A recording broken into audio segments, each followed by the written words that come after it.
Bom, os agroglifos são formas de... A princípio surgiram como sinais, como círculos nas lavouras de trigo na região da Inglaterra. São, então, é um fenômeno chamado de crop circle, em que os cereais, no caso o nosso aqui no Brasil, o trigo, ele é amassado de uma forma tão sutil que a planta não é ferida, não é machucada.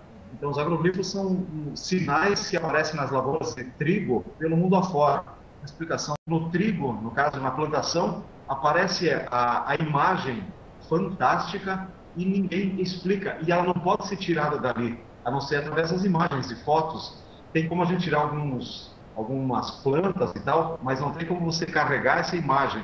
Ela tem em torno de 50 a 100 metros uma dimensão. Então, quer dizer, no meu pensamento, no meu entendimento, são sinais, uma forma de mensagem transmitida por esses seres que algum dia, tomara que eles venham a poder se manifestar. Oi, Ivo, aqui é a Isabela e minha pergunta é por que esse fenômeno acontece em Ipuaçu e sempre na mesma época do ano? É o seguinte, eu acho que nesse momento, inclusive agora a gente já está na iminência de que possa surgir a qualquer momento aqui em Ipuaçu mais uma vez, né? Porque desde 2008 tem ocorrido todos os anos. Nessa época, porque o trigo já está em fase de amadurecimento também. Agora o trigo está verde ainda. Mas com a questão climática, no ano passado antecipou o surgimento do agrolifo, do sinal aqui em Ipuaçu, em função do amadurecimento da planta de uma forma mais rápida. Talvez toda essa questão de aquecimento global, enfim, aceleração da questão do próprio planeta, o tempo, o clima não é mais o mesmo. Vocês que estão aí agora, de repente, eu sei que não é o caso de vocês, mas quanta disputa existe para alguém conseguir um espaço nesse mundo? E muitas pessoas não medem a situação para conseguir tomar o lugar de outra pessoa. Então, infelizmente, isso gera uma série de conflitos. Oi, Ivo. Aqui é a Giovana. Eu gostaria de saber por que o trigo fica dobrado daquela maneira. Vocês conhecem o trigo? Uma pergunta que faço para vocês.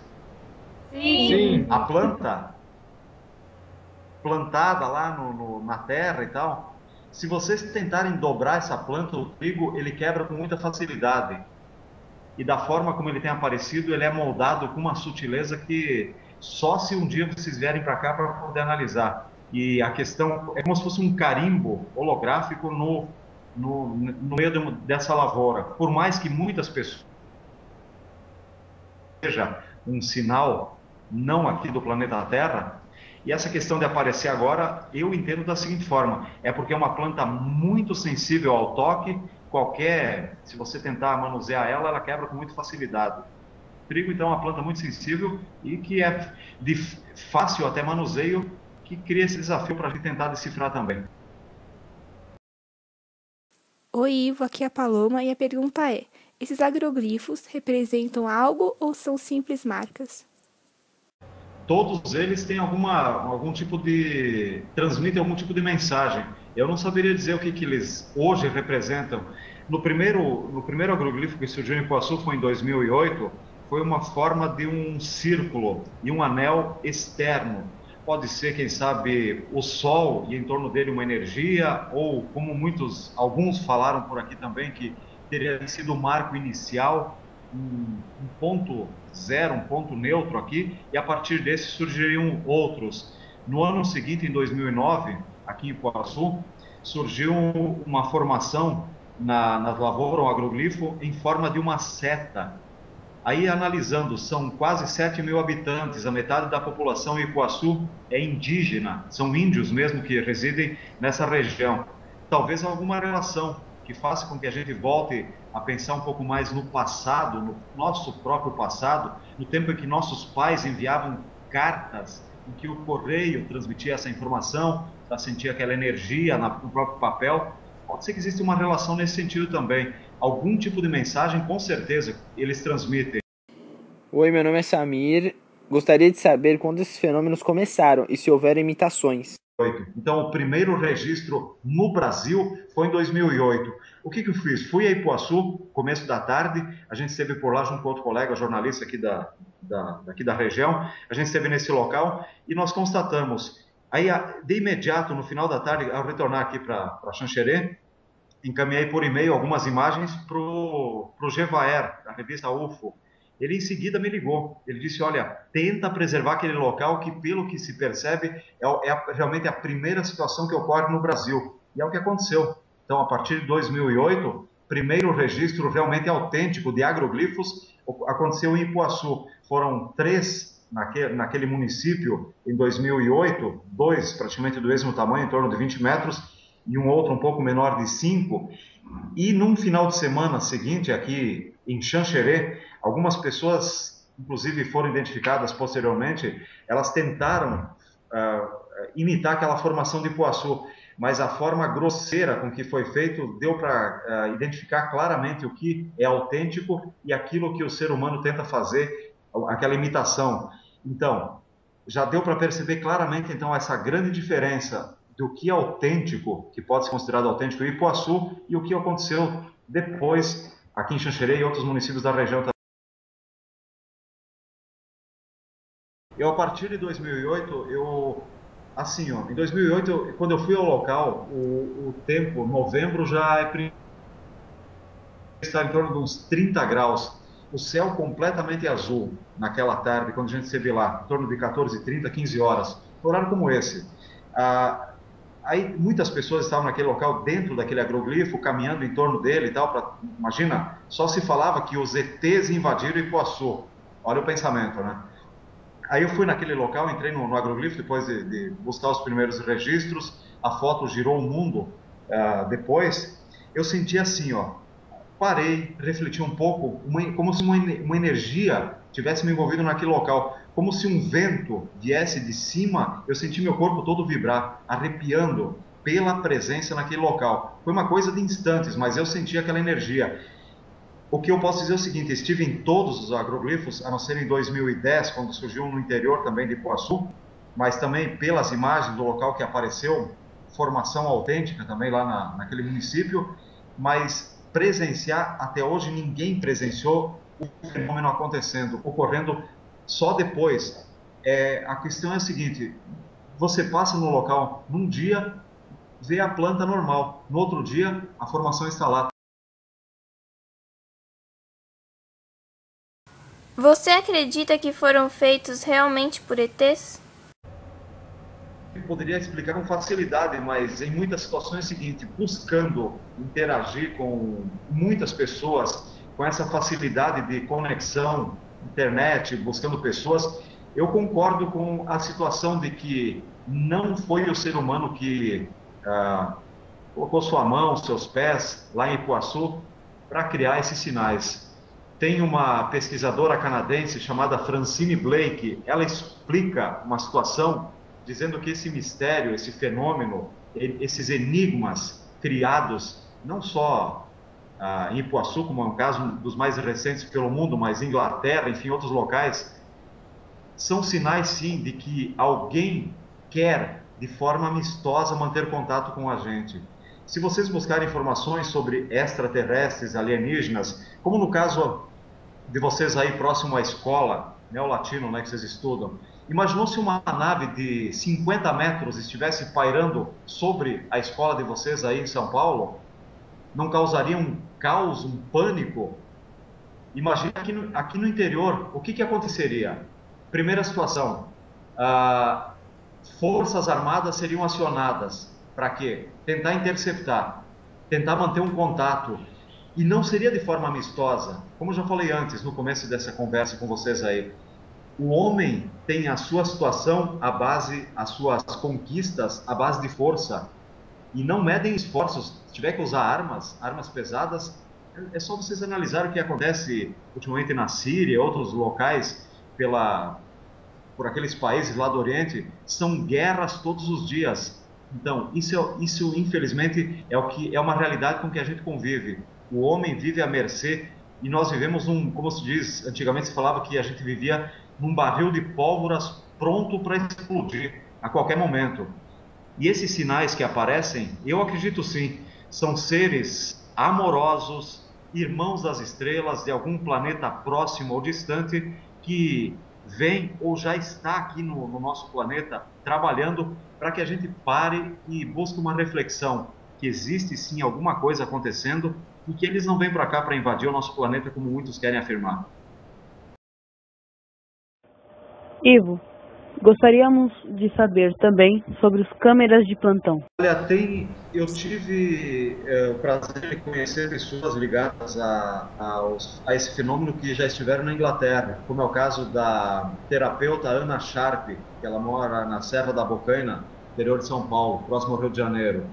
Ela esteve na Inglaterra fazem, se não me engano, 3 anos. Por questão de 60 dias, eles estiveram lá na região da Inglaterra onde esse fenômeno ocorre. Ela disse que em algumas situações tem algumas informações que ela colheu por lá também, depoimentos. O registro realmente é bem complicado, mas tem um vídeo que lhe mostra como se uma pequena luz, pode ser uma sonda, ela disse que pode ser um orbe, que ela sobrevoa esse local e emana uma energia, que dessa energia surge esse fenômeno. Seu esposo também, o filho, estiveram por lá, fizeram um registro, inclusive tem um vídeo chamado A Busca, um DVD que ela acaba de lançar, lançou no ano passado, mostrando esse fenômeno dos agroglifos. Mas assim, em locais já definidos, como quase em todos os anos aparecem lá na Inglaterra, tem pessoas que ficam de plantão 24 horas ao dia. E não só as pessoas, mas deixam as suas câmeras para tentar constatar as imagens. A câmera fica ligada 24 horas ao dia. O pessoal pode sair dali, ficar e tal, mas a câmera sempre de plantão, prontidão ali. De repente, do nada, no outro dia, à noite, sei lá, surge aquela formação e a câmera não constata nada. Para ver a diferença de tecnologia utilizada por esses seres, ou que tipo de energia eles utilizam, imagem realmente comprovando de como foi feito, eu acredito que ainda não tem uma constatação que pode ser uma prova, foi criado dessa forma. Ela simplesmente surge e a gente não tem ainda conhecimento de como. Pelo que se sabe, naves existem milhares espalhadas em torno, inclusive, do planeta Terra, mas essas naves, aos nossos olhos, elas permanecem invisíveis, porque, como eu disse antes, se elas se manifestassem, se materializassem, elas seriam, no mínimo, abatidas ou tentado esse pseudo-contato aí, para que a gente pudesse ter uma informação a mais com relação a esses extraterrestres. Você considera os agroglifos um fenômeno natural? Olha, tem também questão assim, ó, que alguns estudiosos eles falam que pode ser uma energia que flui do interior da Terra, algum fenômeno natural, algum redemoinho, enfim. Mas eu penso o seguinte, desde que eu comecei a pensar, a estudar sobre ufologia, são já mais de 35 anos, não pesquisa direta, mas enfim, é algo que faz parte do meu dia a dia. Eu acredito que são, como já disse antes, são seres que vêm para cá e já estão por aqui. Eu quero então a sua pergunta para falar do caso que aconteceu em Chapecó em 1983, dezembro, dia 14 agora, completam 30 anos. O senhor Antônio Nelson Tasca, ele já não está mais entre nós, ele foi abduzido aqui em Chapecó, foi levado por uma nave em forma de um charuto, em forma de um ônibus, para um local chamado Agali. Esse local estaria posicionado 180 metros abaixo do nível do mar, aqui no planeta Terra mesmo. Então, pelo contato, pelas informações que ele trouxe, eu vou passar depois algumas informações para vocês sobre isso também, para que vocês possam ter um pouco mais de conhecimento sobre esse caso, de que esses seres, eles sabem habitar esse espaço que nós ainda não conhecemos. Dimensões paralelas a esse mundo que a gente vive. Não é nada de espírito, são seres realmente que se materializam e que estão presentes no nosso dia a dia. Eu acredito o seguinte, até isso que a gente está fazendo agora, esse debate, essa conversa, ela pode inclusive estar sendo monitorada por esses seres, pela tecnologia que eles têm, que eles detêm. Vocês Eu até digo sempre o seguinte: nada nesse mundo ocorre por acaso. Talvez vocês estão tendo uma oportunidade na vida de vocês também de buscar uma informação, um assunto que pode causar estranheza em muitas pessoas, aquela questão de deboche. As pessoas, quando eu afirmo que realmente acredito e que existem seres que não são desse mundo, muitas pessoas, quando encontro na rua, em algum local, elas riem da minha cara, abertamente falam entre elas mesmo, falam em tom mais alto, para que eu possa ouvir: oh, os ET vão aparecer de novo, não sei o quê, blá, blá, alguma coisa assim. Mas isso não me atinge, porque a gente sabe que existem seres, nós estamos inseridos nisso tudo também, que, quem sabe, nessa questão de evolução, estão um passo à frente com relação a esse assunto, que, no meu entender, o Papa, inclusive, já falou sobre o assunto. A Igreja não consegue mais esconder essa questão de sinais com relação à presença alienígena. Sabem que existem também mundos habitados próximos e distantes do nosso. Então, uma das coisas, dos assuntos que deveriam ser revelados, mas que eu acredito que vai demorar muito tempo ainda, é sim sobre que nós deveríamos estar preparados de que extraterrestres existem, não estamos sós nesse universo. É só analisar a nossa situação. Existe sim uma distância entre Xanxerê, onde estou agora, e São Paulo. São 1.000 e poucos quilômetros, mas distância física, mas olha a proximidade que existe entre nós. Então imagina uma distância de milhares de anos-luz daqui para um outro planeta. É só parar aí uma reflexão. O homem ainda não consegue se deslocar daqui para outro local. Embarcar num ônibus espacial e com o combustível utilizado hoje pelos foguetes, enfim, essas naves que o ser humano tem, teria que ter muito combustível para se deslocar. E não seria uma forma de retorno garantido. É como é o caso que está acontecendo agora, aquela venda de passagens para Marte e sem retorno. Algum de vocês se habilita a embarcar nessa viagem? Existe alguma ligação entre as linhas de Nazca e os agroglifos? Ou são fenômenos diferenciados? Olha, uma pergunta bacana que você fez, porque analisando as linhas de Nazca, são sinais que o ser humano até hoje não consegue explicar, né? A ciência talvez busque um tipo de explicação, mas eles se mantêm afastados de poder afirmar quem ou o que.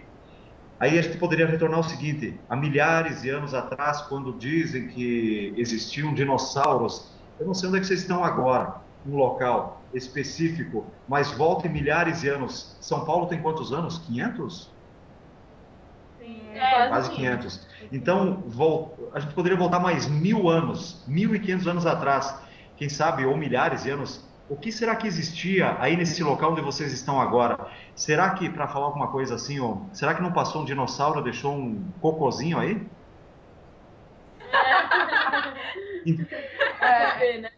E civilizações mais evoluídas que construíram as pirâmides do Egito, inclusive já identificaram pirâmides na Croácia muito mais antigas pela análise de carbono que fazem, na nossa Amazônia, Machu Picchu. É muito difícil explicar quem ou de que forma foram feitos esses sinais, como no caso das linhas de Nazca. São muitos segredos decifrados, mas é como a gente pensa o seguinte: a gente se preocupa mais em, de repente, assistir novela, se ligar com outras situações, para parar um pouco para refletir realmente sobre o que o passado representa na nossa vida. Como às vezes eu falo aqui para o pessoal também, o seguinte: a gente sabe daquela história tão bela da presença de Pedro Álvares Cabral descobrindo o Brasil, mas poucos falam realmente da matança que ele proporcionou em quem já morava aqui no Brasil. Vocês param para pensar nisso? É muito pouco, né? A gente não para refletir sobre esse assunto. Pedro Álvares Cabral veio para cá e tal, chegou aqui, aí vieram os jesuítas catequizavam da seguinte forma: faziam o sinal da cruz e os caras com armas matavam os índios. Pô, a gente teria que parar um pouco para tentar analisar nossa história de uma forma diferente, para abrir os horizontes e dar espaço a essas coisas que a gente talvez esqueceu lá no passado e tenta cobertar nos dias de hoje com coisas que talvez não tenham muito sentido. Porque hoje você tem um celular de alta tecnologia, enfim, equipamentos. A cada ano isso é renovado. E leva ao quê? Você tem, e aí passa um período, tem outro superior em tecnologia. Pô, eu quero aquele, descarta o anterior. Mas isso acrescenta o quê para você? Entende? É por isso que, voltando à questão dos sinais que aparecem nas lavouras de trigo, como é o caso dos agroglifos aqui em Poaçu, eu acredito o seguinte, para talvez tentar entender e esclarecer um pouco, é como eu falei antes, talvez os pais, os avós, os nossos avós, eu vivi essa fase de enviar correspondência a meus familiares que moravam longe, não tinha esse acesso à internet, enfim, essas facilidades. A gente mandava uma carta, você levava 20 dias, 30, 40, para receber uma resposta. Aí você pega manuseando aquele papel. É isso que eu tento explicar hoje em dia. Talvez esses sinais no trigo são uma forma, talvez, que a gente pare, reflita um pouco e volte um pouco ao nosso próprio passado para descobrir o nosso presente, valorizar mais esse nosso presente, para que a gente possa ter um pouco mais de sentido, inclusive na nossa própria vida.